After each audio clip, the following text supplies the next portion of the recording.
Hey, this is Seth with In Demand Career. I show people how to get life-changing jobs in digital marketing with no previous experience or education. And that includes my very special guest today, Claire, who was struggling in college, couldn't figure out what she wanted to major in, ended up dropping out when she took my course a few years ago. She got an agency job and then moved up in her career over time and went from making $46,000 a year to now making $80,000 a year working fully remote. So I'm very excited to share her story with you. Thanks for being here, Claire. Thanks for having me, Seth. My pleasure. So why don't you tell people a little bit about your current job that you're doing right now? Yeah, so right now I work for a media company. I'm a senior digital marketing specialist, and essentially I run Google ad campaigns, search campaigns, and we basically partner with brands. And I will run those Google search campaigns, and we get commissioned on the sales that we drive for them. And the company provides media in exchange for us being able to bid on their terms. And yeah, my day to day is usually pretty chill, and I'm really happy about it. That's awesome. I was going to ask you about that. And then without, naming any specifics about your client or anything, like what kind of budgets are you working with, Mhm. just generally speaking? Um, I would say I average about for the portfolio as a whole, just mine, about like a half a million a month. So it's a pretty big budget at the moment. That is, wow. That's impressive. And it's impressive to get to that level of responsibility, even just a few years into your career. And then you did say your day-to-day is pretty chill, making 80K a year, hmm working remotely. How is that possible? Most people think that in order to make that kind of money working remote, you'd have to work very, very hard. I'm sure you do work hard. I think you're probably No, being, I know what you but mean. but Yeah. what do you mean it's chill? Like what's do you have a good like community, like team that you work with? Like, what is it like? Yeah, you're on the money as far as the team goes.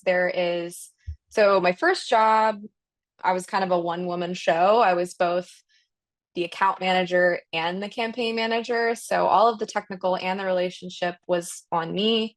This time it's a lot more chill, even though I do have more ad spend per month. But I have a team. I work with a sales account director. So they're the main point of contact for communication with the client slash brand. And, if I have a question regarding reporting, I reach out to the BA, the business analytics team. If I have a question, just there's a lot of different departments and structure and teams so that it doesn't all fall onto me. So even though I do have a lot of responsibility, I can still have my own routine going. And a lot of the times I just get into that routine and people will message or email. I have my meetings, but it's nothing like the sales have more meetings than I would say. I get to actually focus more on the campaigns and the optimizing and um, everything there. So that helps it be a lot more chill.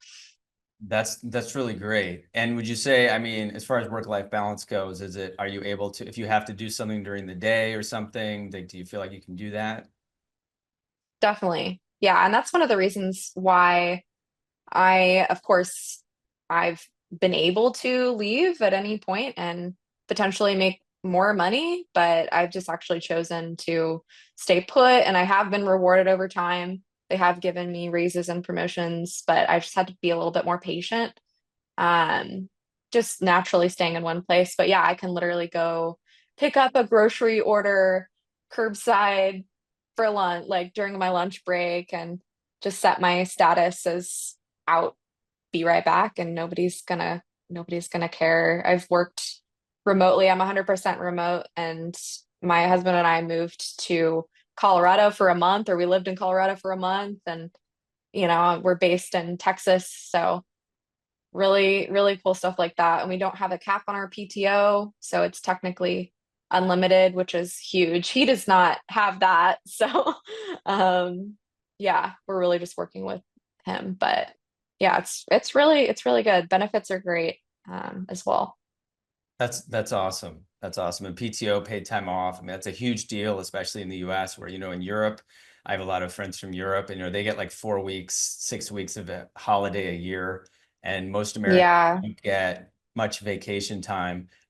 Culturally, I've found actually Americans don't take vacation time, even if they have it. And when they say unlimited PTO, I mean, nobody's actually not coming to work for 6 months. That would be pretty funny. But it does mean that, Mm-mm. yeah, if you need to take a day off here or there, or even a few days, and you have that flexibility to move, that's so great.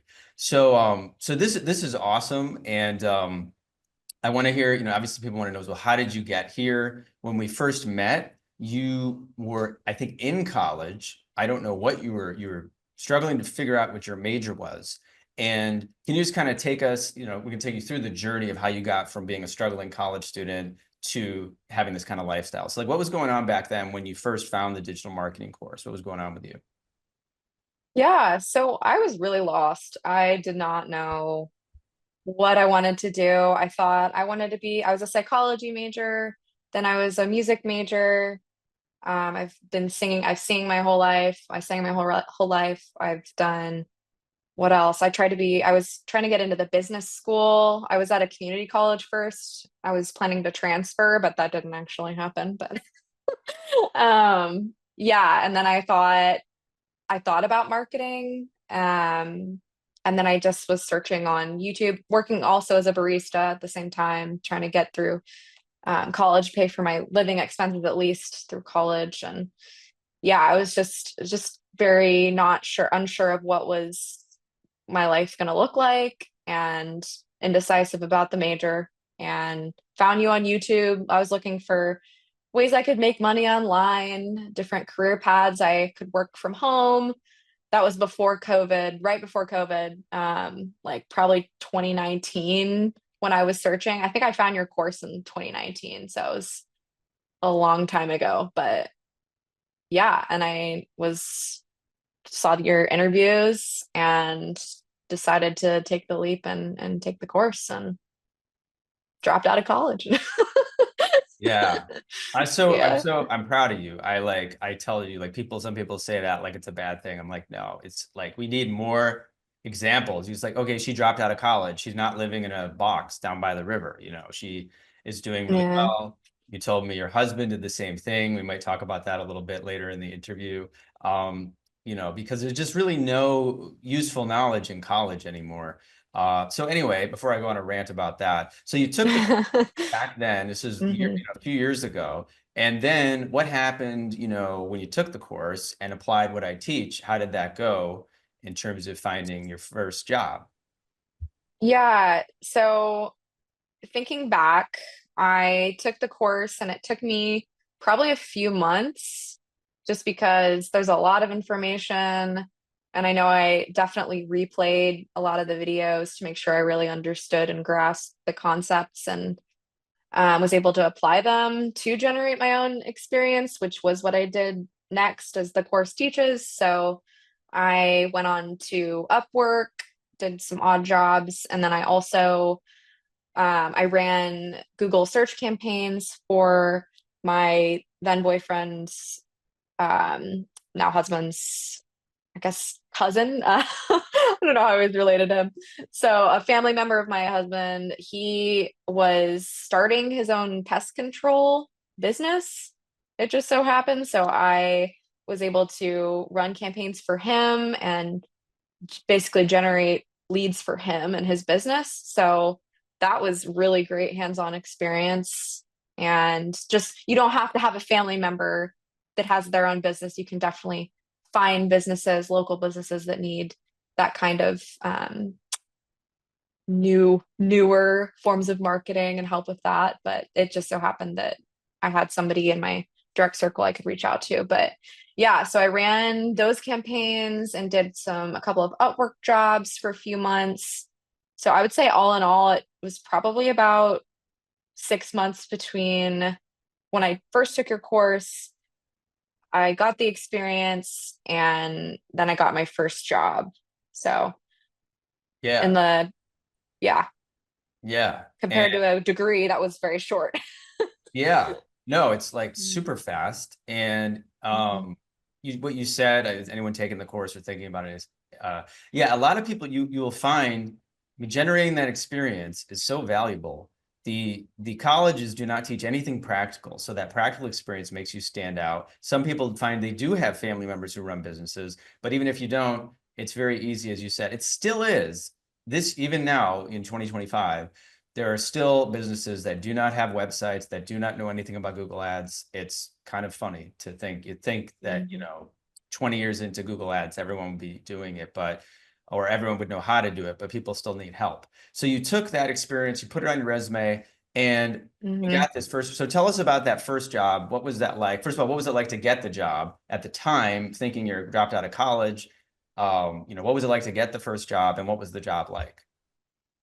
Yeah, so I know I applied to a few jobs on LinkedIn and Indeed, but I found the job that I ended up getting through one of your former students, Matt. He was on Facebook. I think I saw a post that either him or you, I can't even remember at this point, either one of you had shared Matt's company's hiring, and I reached out saying I have this experience now, and yeah, would they consider looking at I know I wrote like a cover letter based on your recommendations from the course, and sent my resume, and then I ended up interviewing, and Matt was even part of the interview.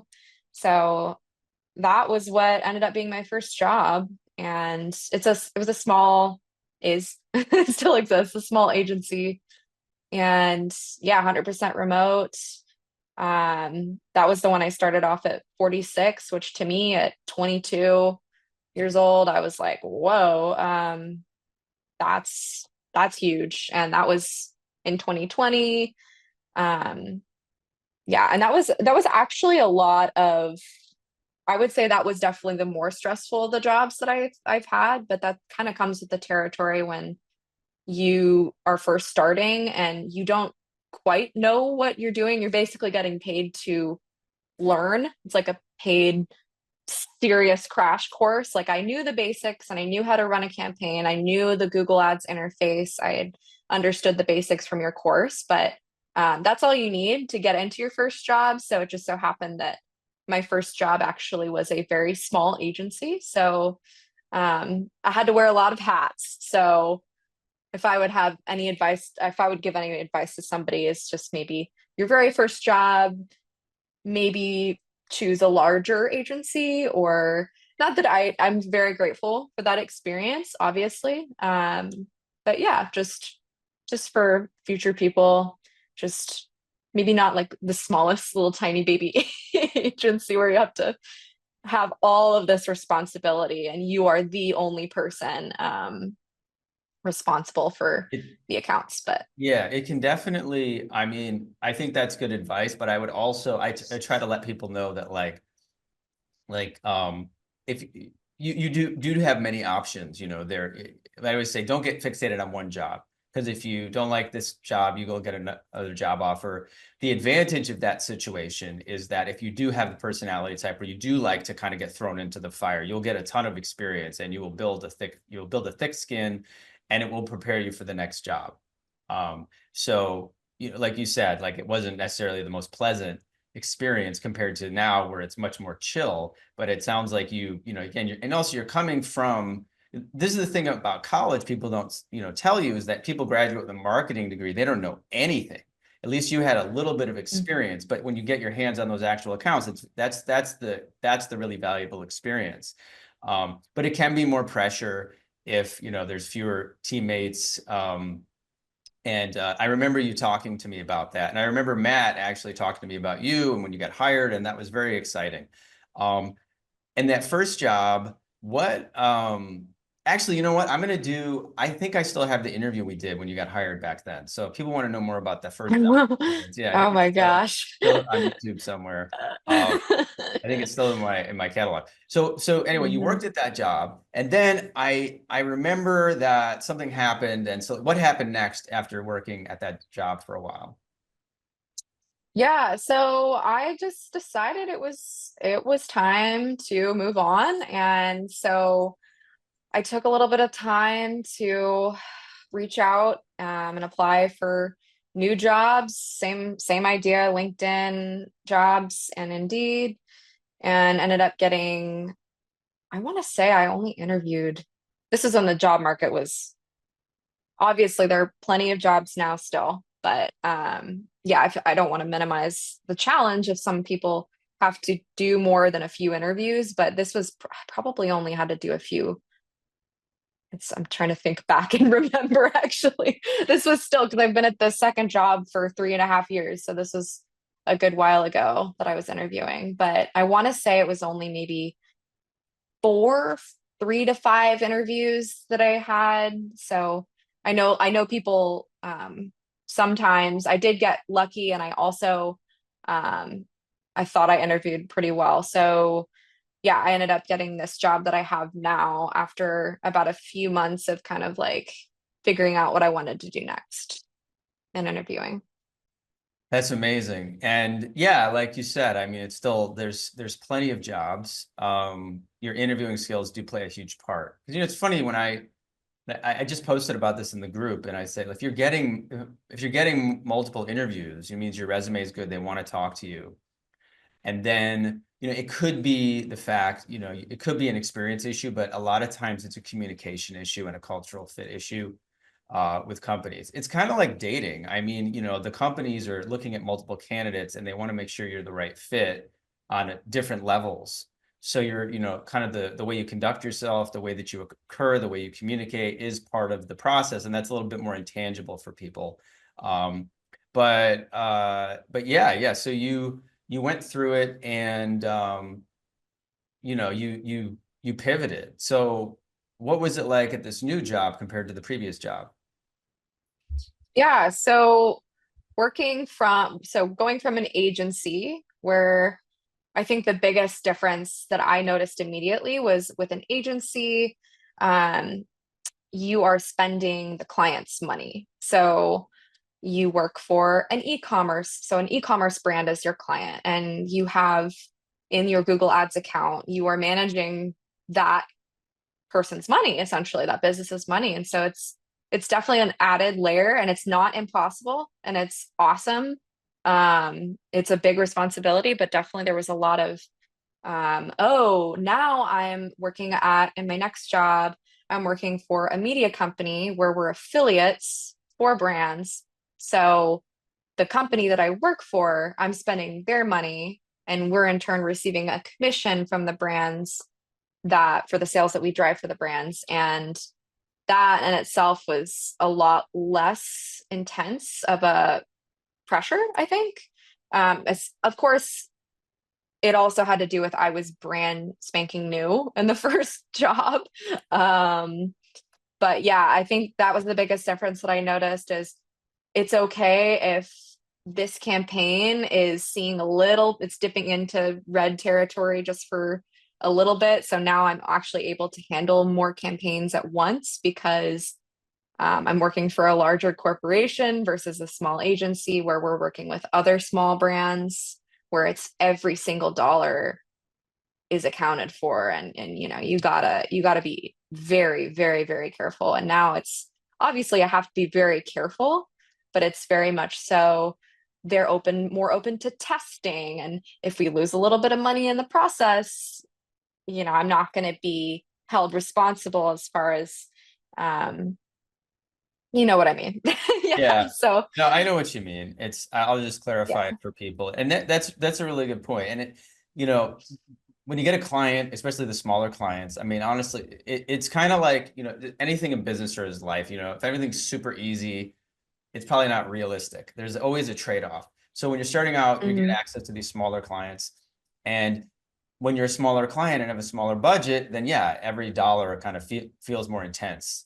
They may actually be more difficult or more concerned about their ad spend than the bigger client who's spending $10,000 or $20,000 a month. And of course, the one spending $20,000 a month is also, of course, you want to perform for them, but they're not maybe going to be calling you as much. They understand a little bit more about the ebb and flow of advertising. So that sounds good. I also think That's a really interesting job. I didn't realize that was your situation where you are, basically you're an affiliate marketer who's using Hmm. Google ads to promote other people's products for your Hmm. employer. So you're your own client. It's kind of like working in-house. And I think that does have Yeah. it has a little bit of a different flavor than an agency where you're dealing with multiple businesses. At the same time, I worked in-house, and I will say, I mean, there's a nicer sense of community maybe, but you still feel that pressure. It sounds to me like you were just you got a lot from that first job, so you were able to feel a little more confident in this second job. But Yes. yeah, but those Yeah. are really great insights. So let's now take you through the progression at this company. So when you got hired at this company, like what were you making and what was your role, and how did you kind of progress to where you are now? Yeah, so they hired me as a digital marketing specialist.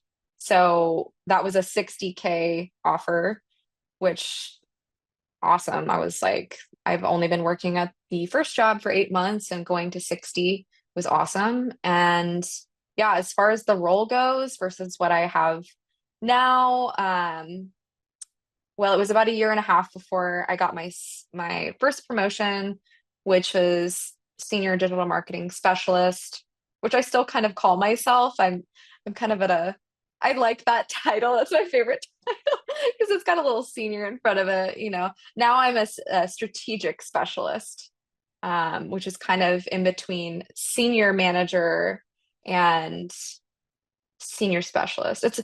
They've got a whole lot of different names, but the first promotion about a year and a half into me working for this job essentially just meant that I gained greater independence as a campaign manager. So my manager was no longer really ever on any calls that I was a part of. So even though I don't quite lead the calls usually, like the sales director will do that, the account director um, will lead the calls, but I'll have my own independent slide where I speak to the campaign and what's going on, and I answer any questions, stress concerns, and all that.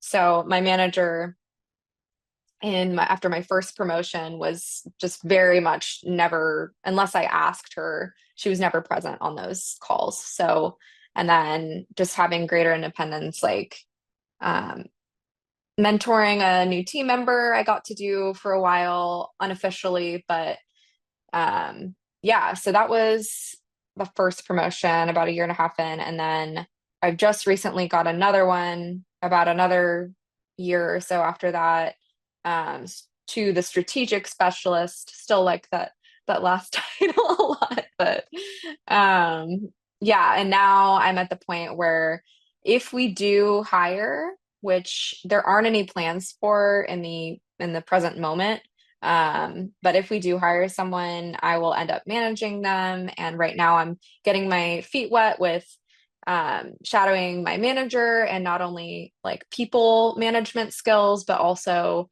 I'm taking part in like not only my own, I forecast and do quarterly planning for my own portfolio. That's been something I've always been doing, but with the team. So I have 5 people, including myself, on my little team. And so now I'm shadowing my manager when she's going for quarterly meetings and planning our team goals as far as commission and profit margin and all that. So I'm helping to actually be like hands-on with what our team is doing and team lead type things on this new role. That's wow. That's all. You said a lot. I It's know. really, no, it's amazing. No, I appreciate it. You're very eloquent. Yeah, and then of course this promotion came with a financial raise. It sounds like. Yes. Oh Yeah. yeah.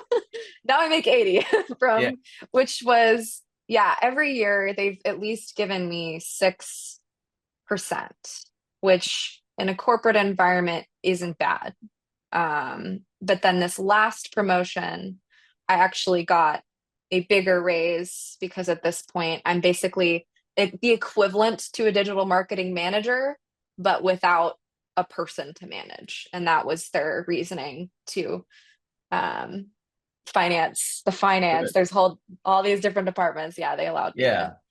get I that. mean, Just some insight, guys. Yeah, the thing about any career path is that typically companies, it's unfortunate, but sometimes companies don't promote properly in terms of financial compensation. And oftentimes someone like Claire will have to jump to another company, which she mentioned in the beginning of the interview. She probably could, you probably could still even be making more money at another company, but you really like the culture, you like what you're learning, you like the work-life balance and everything. It's still very good compensation, especially only a few years into your career, 26 years old. It's really great. But a lot of times companies won't do, they did the right thing. If they're just, she's going from like 60 up to 64 and 67, like they bumped her up to where she should be. Unfortunately, a lot of these companies, they don't understand this, and then the person will leave. But this agency sounds smart, and they said, okay, let's compensate her appropriately. You're a huge component of this company now. You're managing people, you're getting into leadership positions, and this is where you're going to be getting up into the six-figure area. Regarding titles, I think it's pretty funny because there's no consistency in the titles between companies. Like you can say digital marketing, every strategist, analyst, and then you're a senior something, and now you're a strategic. And it does sound like you kind of went down. But these Yeah. titles are kind of silly. It's almost like I am Yeah. supreme. I am the supreme digital marketer. I am the ultimate digital. Yeah. It sounds like a video game almost. But what really matters is what you're doing. I said leading people, and now you're training people. That's just mind blowing. If just a few years in, you just started this career path. In the time frame, you think about it, it's been about 4 or 5 years. Some people are just finishing college. In the same time frame, you are now managing people in the field that you just started in. So that's really, really exciting. Have you found, I know people are concerned about the economy, and my take, as I've said, is, I'm old enough to have seen things go up and down so many times. And my parents tell me what it was like in the 70s and the 80s and the 90s, and it was up and down. It's up and down. It's always going to go up eventually. Whatever's happening nowadays that's upsetting people, and things are contracting, will reverse. It'll either work, or if it doesn't, things will reverse and it'll go back up. But you're working at this huge corporation. How are things there? You said they're not planning any hiring at the moment, but how is the ad spend? Are they still profiting? Are they freaking out? Like, are things good? What's it like there? Yeah, full transparency, there were layoffs. I want to say it was last May. So that's one of the reasons why, they haven't been quick to give me a new person or hire a new person, as we've been sort of reprioritizing and reorganizing since those happened. And there's of course they happen, and you have some survivor's guilt. Someone on my team was let go, and it doesn't feel, it never feels good. It's like, it's not great. But you just got to keep moving forward. And I actually have seen that person get into another role since the layoff. So it's not like the end of the world, even if that happens to you. That's important. Which, I'm going to just yeah, cut you off just because I wanted to point something sure. out, do something, which is, first of all, you said this was last May this happened. So Hmm. that was when everything was still on the up, at least, the stock market and all that. So that's interesting. And these were the PPC type roles that were cut, or was it It other? was across the entire company. Mhm. So we're on the NASDAQ. So like the big parent company that has acquired our site that I work for, they have shareholder expectations to meet, and I don't dig very deep into what all goes on behind the scenes there, but I just know that we were missing the mark on fronts and on not only our part of the business, but different parts of the business. And it just resulted in them having to make you could make arguments, but it was just not a great time. But I have the support of managers. I feel supported in this role, and that's another reason why I stay. Is a lot of time I heard the saying, like, sometimes you don't quit the job, you quit the manager, like sometimes you don't get as lucky. So I feel like, wow, I feel supported even despite all of this going on. But at the same time, you can never be so attached to one job. And I have to be careful to make sure that, I keep my resume updated and making sure my LinkedIn looks good, and just in Yeah, case something like that happens. But there's always more roles out there, I there think. are. And your friend or your coworker who got let go, like, are they in a good role now, you had said? Hmm. Yeah. I don't Um, know the details, but I've seen yeah. on LinkedIn. Yeah, that's good to see. And I mean, I'm glad we talked about this because, yeah, I mean, obviously there's economic realities. People get very very weird about, layoffs. And I remember when I was at an agency job, I had quit and been fired from so many jobs in my early 20s because before I found digital marketing, I got really Hmm. comfortable with it. But I was actually at a company was it in Santa Monica, I think. And most of my coworkers, I was in my 30s, most of my coworkers were in their 20s, and it was their first job. And it was a really great, amazing place to work. But they had a merger, or their company got bought and they were merging, and they laid off the whole Hmm. department.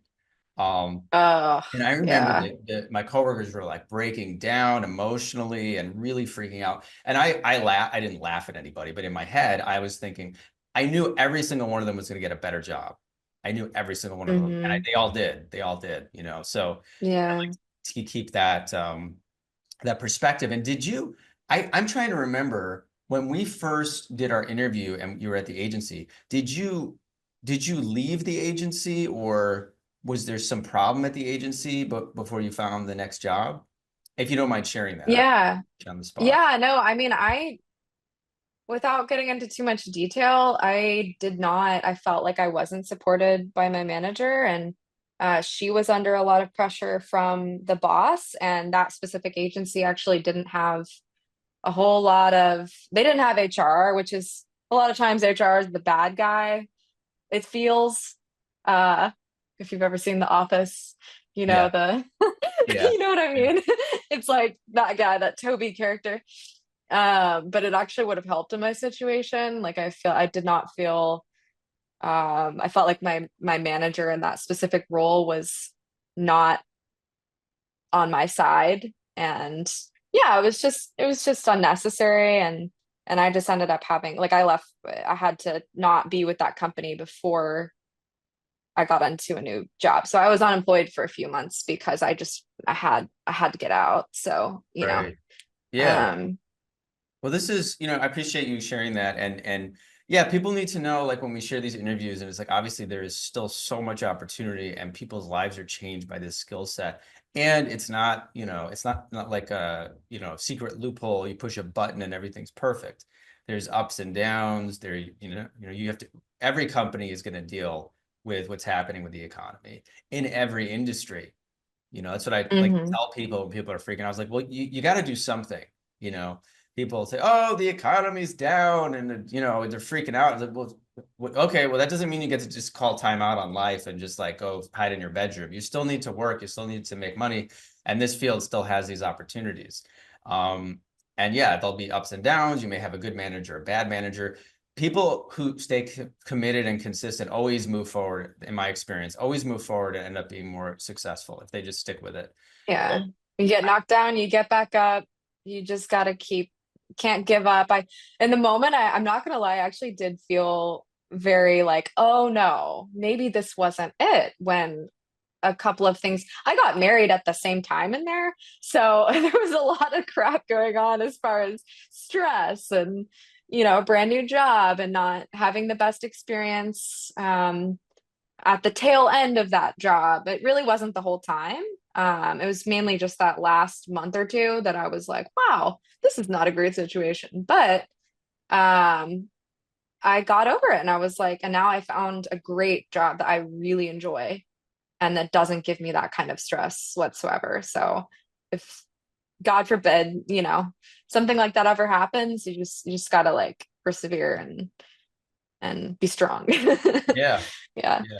I'm glad. I'm so happy to talk to you about this because I actually, this is a few years ago, but I do remember that. I remember, I think you messaged me during that time.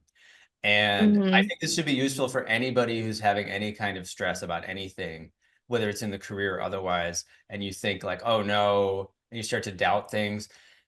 That's just a test. Everyone's been through it. I've been through more of those than most of you guys just because I'm older. It Hmm. always, and it's always good to hear from people on the other side. Um, and yeah, I mean, it sounds amazing. It sounds like you and your husband, I was just wanted to mention this before.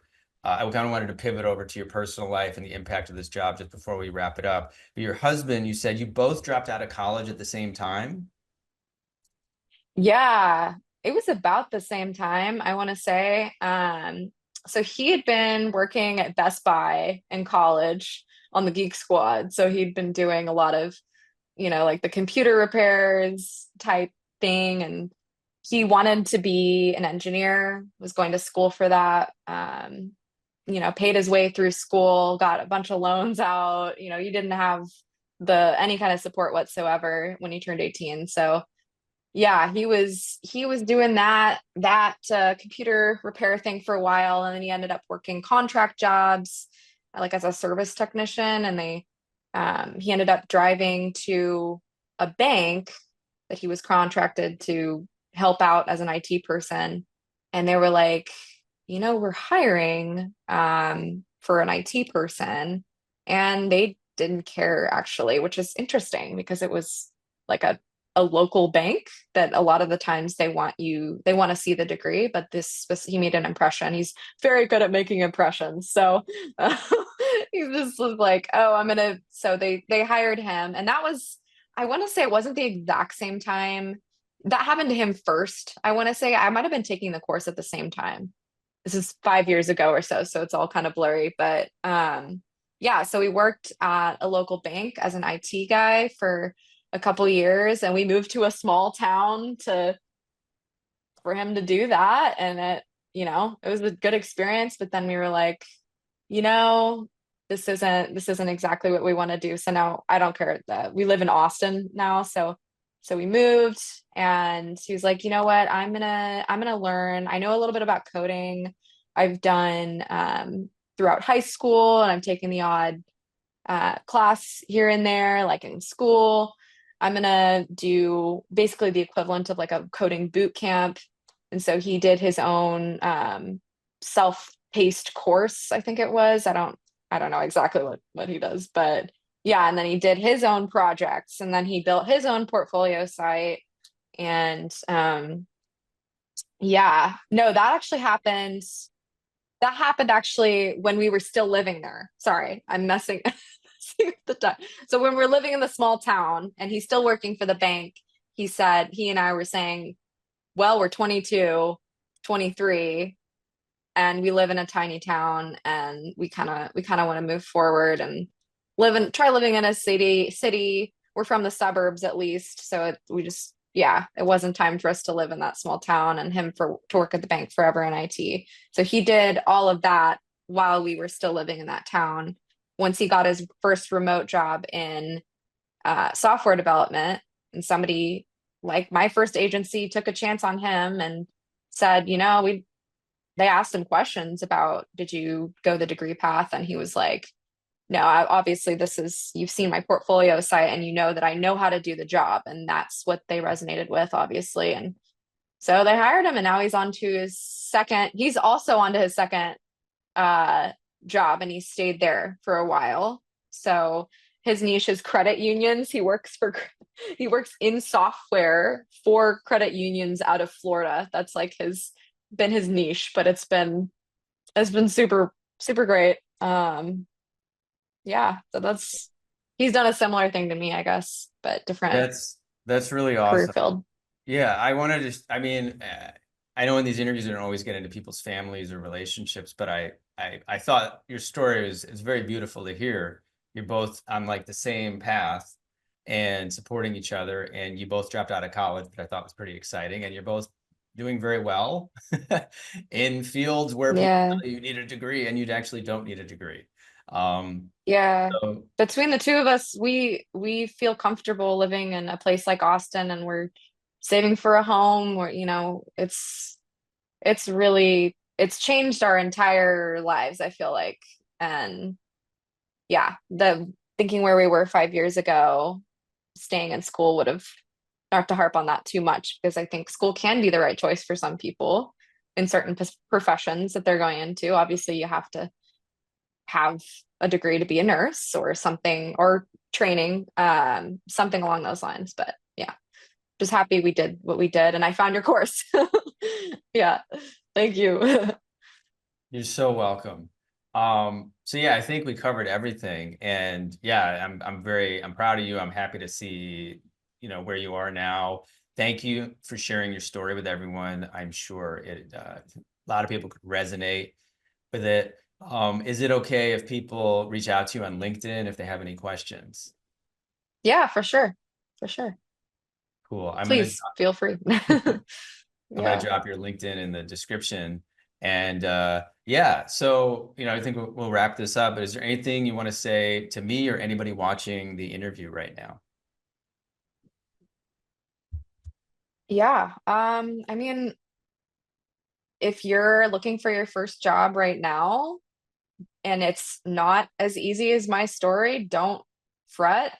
My story has its ups and downs for sure. My first job was a little rougher than I had expected, but you just move on no matter what your story looks like. Don't feel pressured to compare yourself to other people, or and don't give up also. Just general advice. Just, if you get rejected or you get no replies back from employers, just have patience and know that something is coming your way. Get feedback from friends if you feel like you're not interviewing well. Take, get some more practice with that.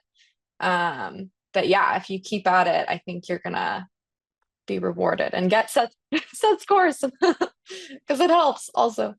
Yeah. Absolutely. That's great advice. That's good advice to anybody in any field about anything, especially you guys.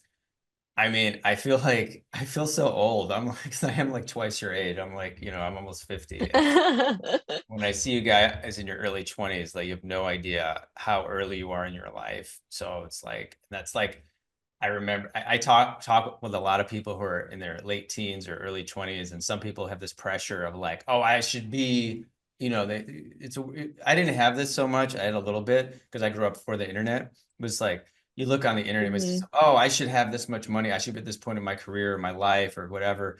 And people are Mm. always comparing themselves, and I'm like, dude, you are so early in the process.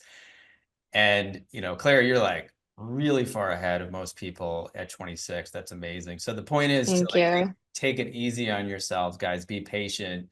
When I was 22 or 26, you didn't want to know. I was like waiting tables. I had no prospects. I didn't know anything about anything. It took me till my 30s to get into digital marketing. Um, and then if you're older, I have students in their 60s and 70s just starting a career in digital marketing. So Yeah, yeah. as long as you have a heartbeat, there's still possibilities for you. So, Mm. so anyway, Claire your story is a great example. Again, thanks so much for sharing your story with everybody here. Let's stay in touch and we'll talk soon. All right, thank you.